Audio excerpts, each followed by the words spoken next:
E desculpa, amiguinho, deixa eu contar uma novidade pra você que relacionou Trump com Bolsonaro. Eles só são comparados pela quantidade de bosta que eles falam. Só por isso. Não há nenhuma outra razão pra comparação. Ah, mas o Lula tá na Lava Jato. É, mas o Lula tem uma história que esses outros não têm. Ignorar quem é o Lula no processo político é coisa de energúmeno. Você teve aí pesquisas que falavam que o Lula tinha 42, 45% de votos no primeiro turno. Então você vai ter que lidar com isso.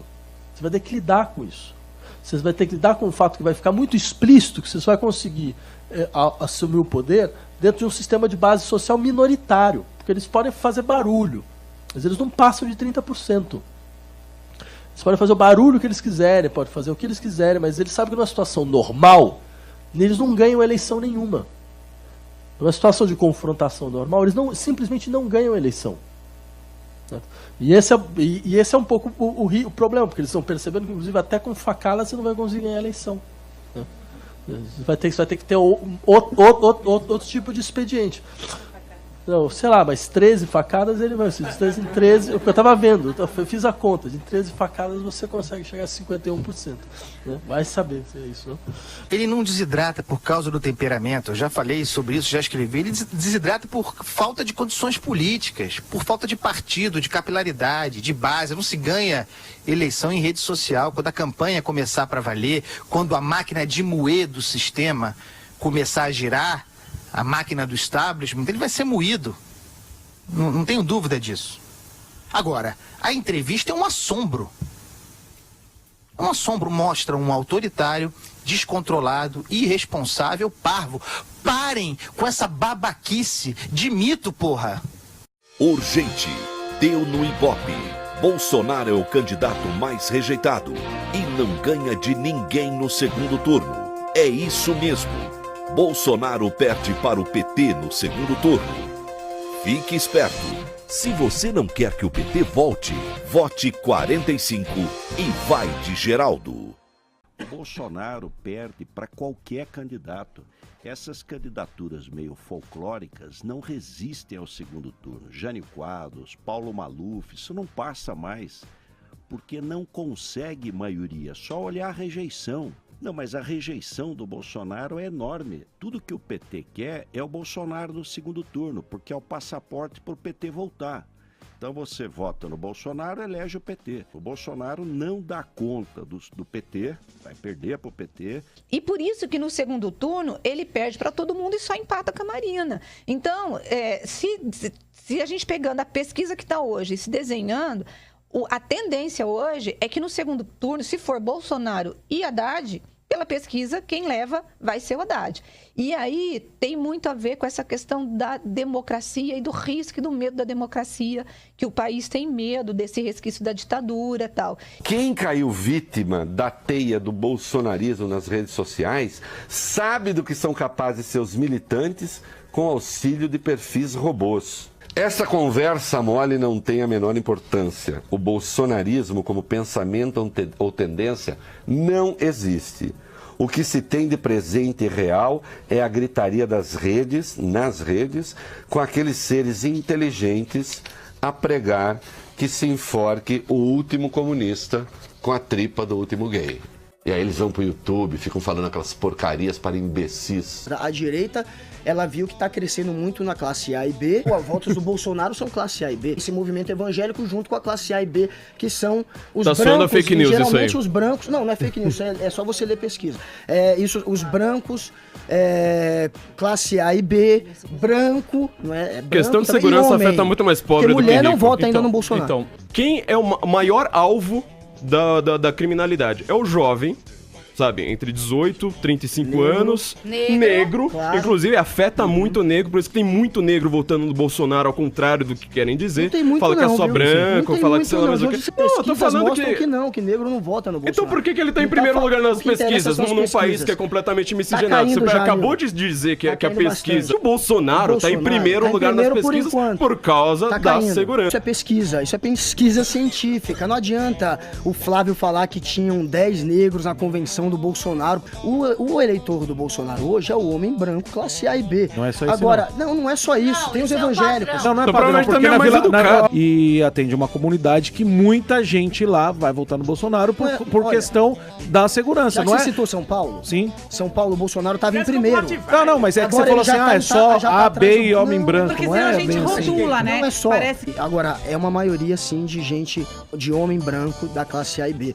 E o Bolsonaro, as mulheres, por exemplo, elas representam hoje 52% dos eleitores. É a maioria, portanto. 80% das mulheres não sabem quem vão votar. Elas é que vão definir a eleição. Bolsonaro não atrai voto de mulher. E não tem muita frase clichê. O Bolsonaro em São Paulo. O Bolsonaro é ruim. Então, o Bolsonaro é pé. E o Bolsonaro, além de ser péssimo, ele Por que ele tem primeiro? Eu não entendo isso. Não, ele tá caindo, amigo. Não, sabe por que tá o Bolsonaro... Não, caindo não, tô primeiro. Sabe por que Tô ouvindo aí. Ele tá em primeiro. Deixa eu fazer uma meia-culpa. Porque agora ele vai... A realidade é que as pessoas têm só um reflexo do que é o Bolsonaro. Eles estão começando a conhecer o Bolsonaro agora. E o Bolsonaro já está começando a cair nas pesquisas. Aqui em São Paulo ele caiu já. Ele já está atrás do Alckmin. E o Alckmin vai tomar muito voto dele ainda. Me corrija. Ele pode ser um russomano. Eu acho que o Bolsonaro não disputa. Eu acho que ele não disputa. E se disputar não tem chance, porque... Sinceramente, eu acho que não tem chance. Eu acho que na hora, sabe...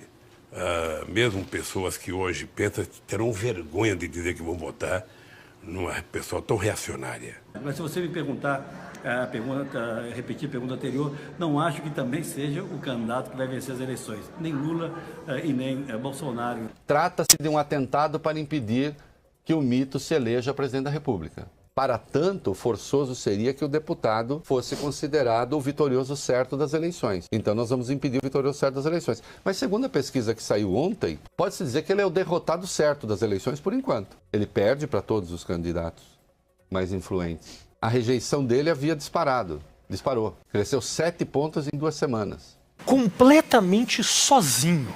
Mas, assim, nenhuma pessoa para dizer, boa, Bolsonaro. O senhor não se sente solitário? Mas é uma imagem que é triste. Não é 70 e não é 2, concorda? Quer dizer, tem uma margem de erro.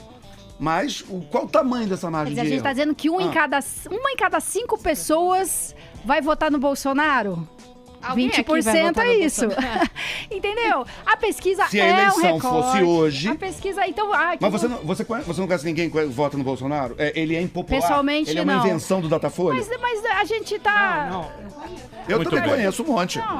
Eu venho muito da geração otimista do governo do PT que não viu nenhuma merda acontecendo enquanto viva.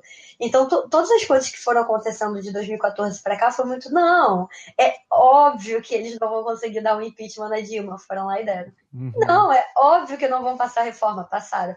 Aí agora eu tô com muito medo de estar nessa... É óbvio que o Bolsonaro não vai ganhar. Aí ele vai lá e ganha. Porque agora eu tô começando a ter uma série de choques de realidade. Cara, eu lembro do PT falando pra mim, quando eu fui entrevistar o Haddad, dizendo, não, pra gente é ótimo ir pro segundo turno com o Bolsonaro, vai ser fácil de ganhar, dizendo, cara, que ódio, cara, que me dá. Não, mas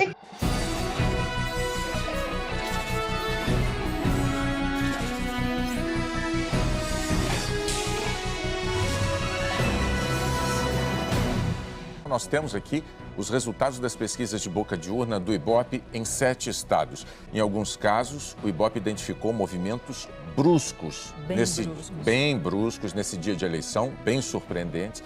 E esses movimentos alteram alguns resultados das pesquisas que nós divulgamos ontem. A gente vai para os números do Rio de Janeiro e nós já alertamos, houve um movimento brusco em relação àquilo que se esperava. Segundo a boca de urna do Ibope, Wilson Witzel, do PSC, disparou e vai disputar o segundo turno com Eduardo Paes, do Democratas. Wilson Witzel, do PSC, aparece com 39% dos votos válidos. Eduardo Paes, do DEM, aparece com 21% dos votos válidos. Relembrando, Witzel, ontem, na pesquisa divulgada ontem, tinha 12%. Totalmente 12 dos válidos, 12. Eduardo Paes tinha 32%. E Romário tinha 20%.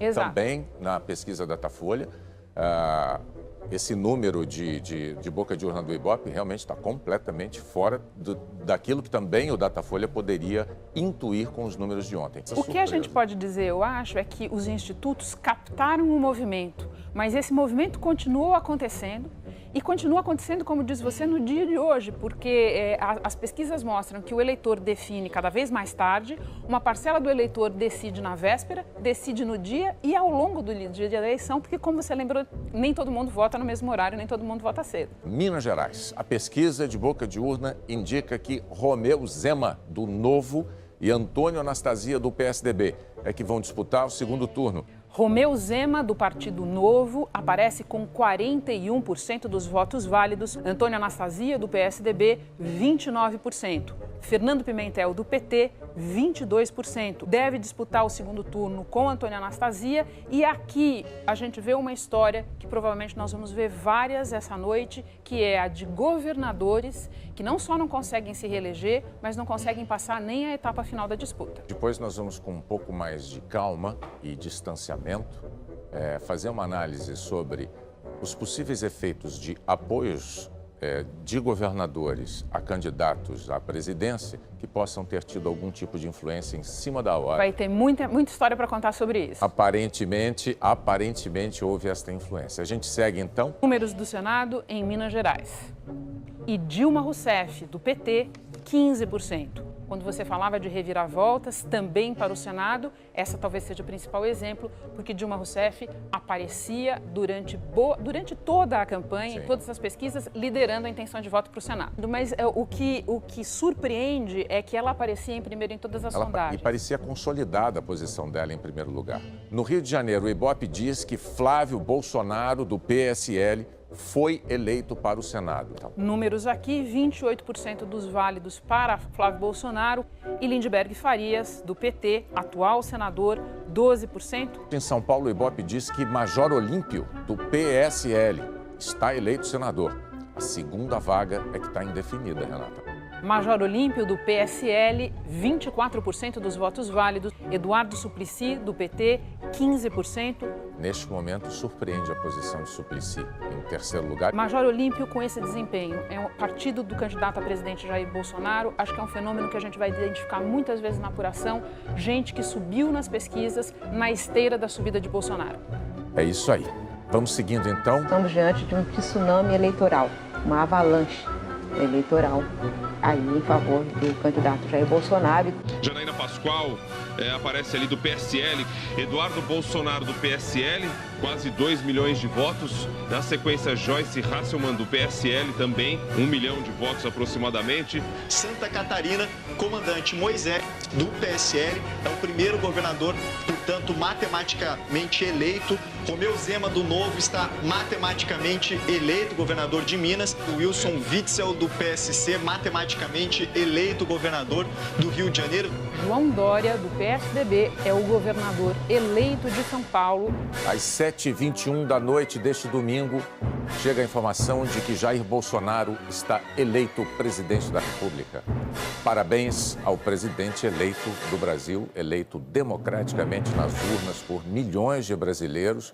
Vai ver o que esses caras disseram. Vocês erraram.